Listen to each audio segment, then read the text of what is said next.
Power of Knowing with Martina Finnerty, PhD, is a seminar workshop for one day only at the Horse and Jockey Conference Centre on Saturday, June the 9th. And I'm delighted to say that Martina Finnerty is with me in studio. Hello, Martina. How are you? I'm very well, Fran. Thank you for having me here. It's great to be here today. Yeah, it's nice to have you here. Since we started running the ad, we've had a huge amount of interest in this, Martina, and I know that you've had lots of feedback yourself. Who exactly is it for, though? This Power of Knowing event is for everybody, Fran.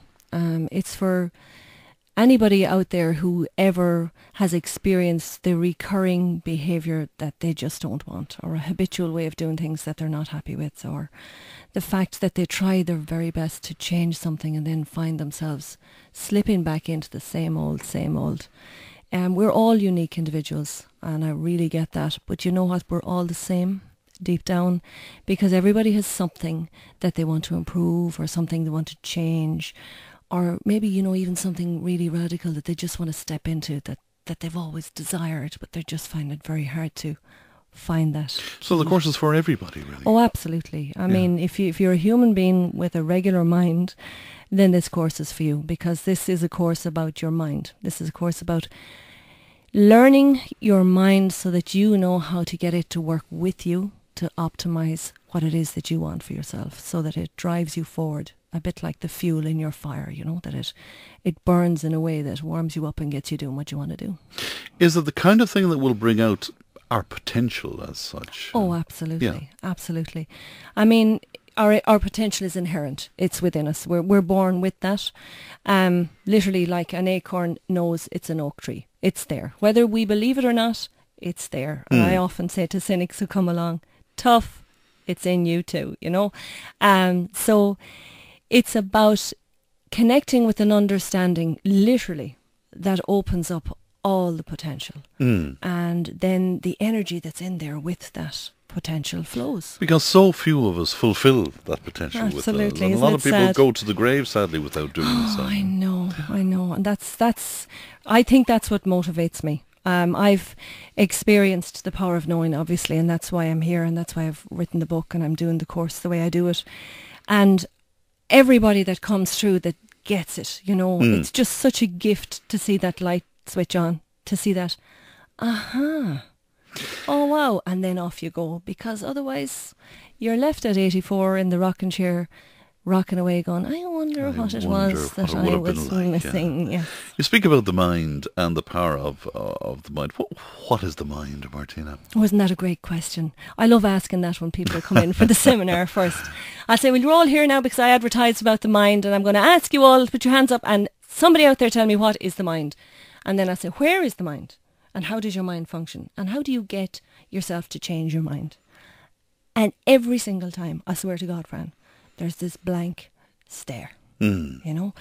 Isn't that incredible? When our mind is us. And we refer to it all of the time, don't we? We do. That's a good point. That's a good point. I mean, I could say to you, now, Fran, will you remind me to say that before this interview is up? Or, you know, you get people going saying, well, I wouldn't have minded if they'd invited me to the party too. Yeah. So we talk about mind all the time. Or mind yourself.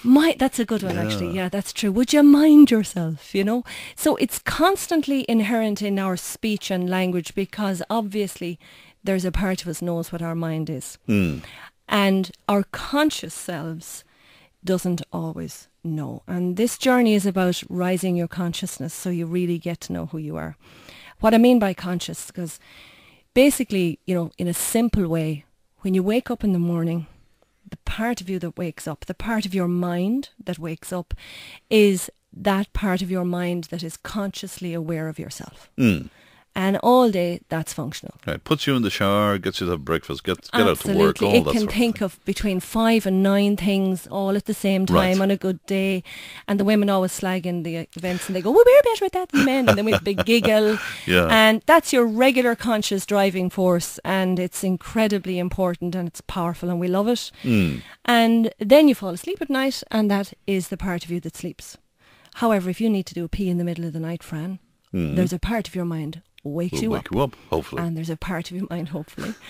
And if not, you can come for some therapeutic help on bedwetting. I know. Indeed. And but also then, you know, that same part of your mind is where your dreams come from, or Yeah. if you've grinding teeth, or so it never switches off. And we've heard those stories of people coming out of comas, and they talk about, "Sure, I heard you saying that." Sure, yeah. So that part of our mind is constantly aware, constantly awake, and it's our best buddy, old pal. And its main priority is our higher good. Mm. And our conscious selves isn't usually that aware of it. Isn't it bizarre? Right. And we don't usually need to be Mm. until things aren't going the way we want to. And is that part of the course, that it's to make you more aware? Is Oh, that it? absolutely. Yeah.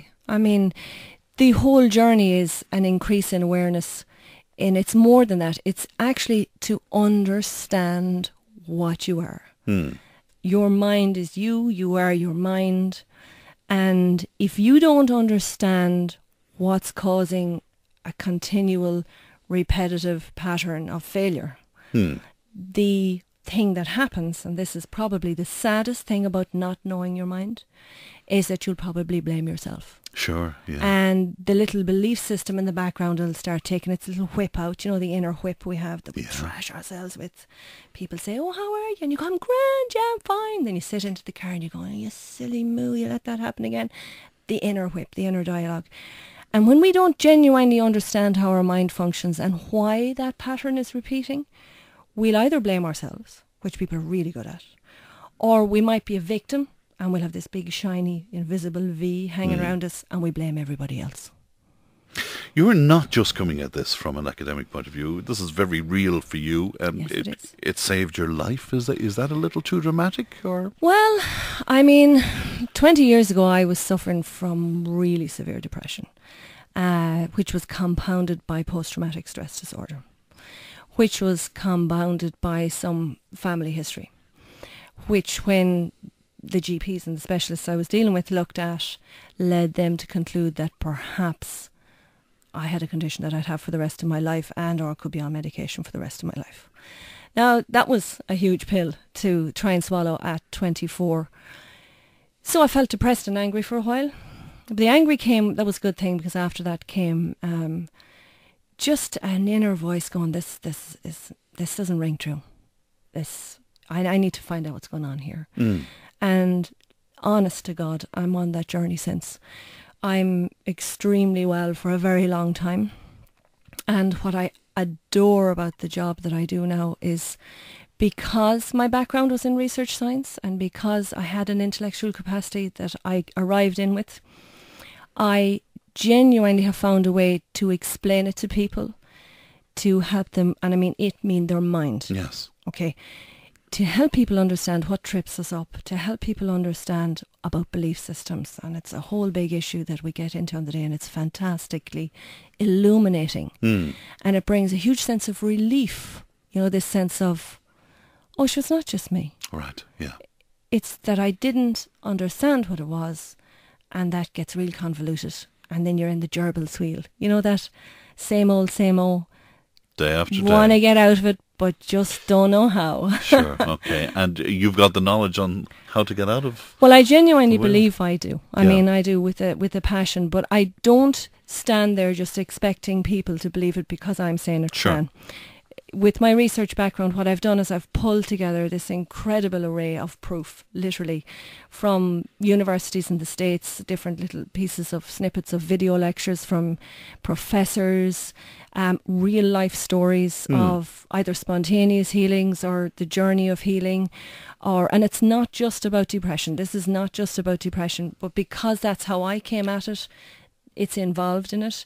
It's about personal healing. It's about achieving what you want for yourself. It And could you- be, you know, as simple as a lovely lady yesterday on the phone. She said, I just never meet the right guy. Right. And I don't want to be old and alone, you know, and it's literally anything you Well, want. it's that to the really profound, because you would have dealt with people with severe issues that needed...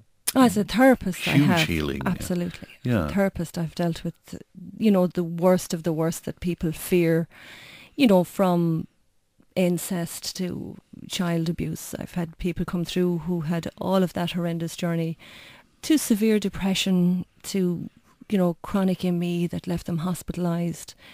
They're the severe end, but literally their healing is the same as somebody coming in with and I'm not making little of it, but with needing a motivation because they're so fearful about doing exams. Right.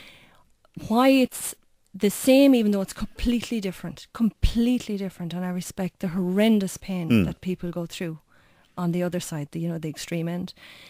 What makes it the same is the brilliant power of our mind to overcome adversity, to heal, and to transform those belief systems you pick up along the way. All right.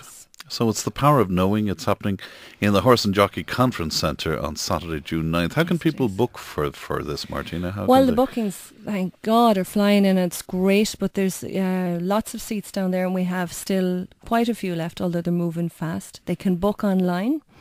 You can go to thepowerofknowing.ie, and the whole booking system is there. Or you can phone us if you want to on 067 23518. So, especially for somebody who mightn't have a credit card or doesn't want to use a credit card, we arrange a payment system through the office. All so right. Just give us a call. So it's thepowerofknowing.ie, and the phone number again is 067 23518. Martina, lovely to talk to you, and have a lovely day at the Horse and Jockey. I'm looking forward to it. Thank you very much, Fran.